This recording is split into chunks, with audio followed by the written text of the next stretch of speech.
Hello guys, today I want to show you Noah Arc trap in Ruy Lopez. So let's make the first move, e4, e5, knight d3, knight c6 and bishop b5. This is Ruy Lopez defense, one of the best moves of the game.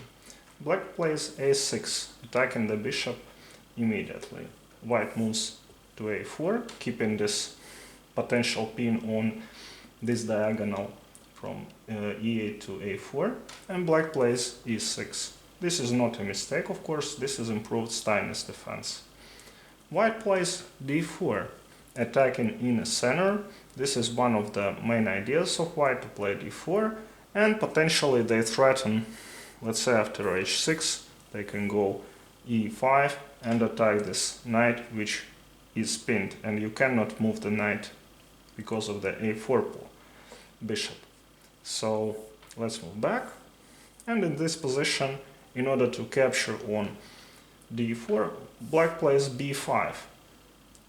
So now this bishop is attacked, and we can move our knight. Bishop to b3, knight takes d4,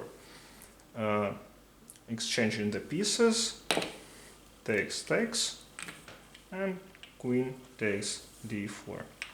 And in this position, if you notice that this pawn here removes a4 and c4 squares from the bishop, so black plays c5, attacking the queen.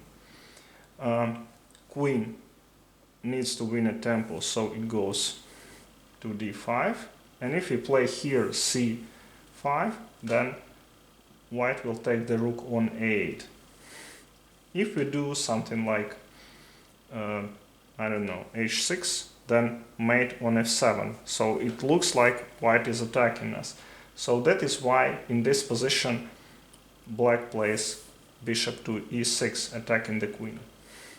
Queen goes, queen to c6, because if queen goes back, then c4, winning the piece.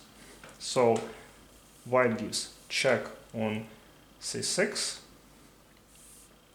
bishop d7, again attacking the queen. It's worth noting that Alekhine in his book wrote that this is a drawish position, because white and black will resume this move order till it's a draw agreed, but it's not a draw. Now the difference is that now in this position rook on a8 is protected, so when white plays back queen to d5, then it is c4 and black wins the piece. After takes, queen takes, the position is won. I personally won a lot of games with this trap. Alright, thank you very much, see you next time.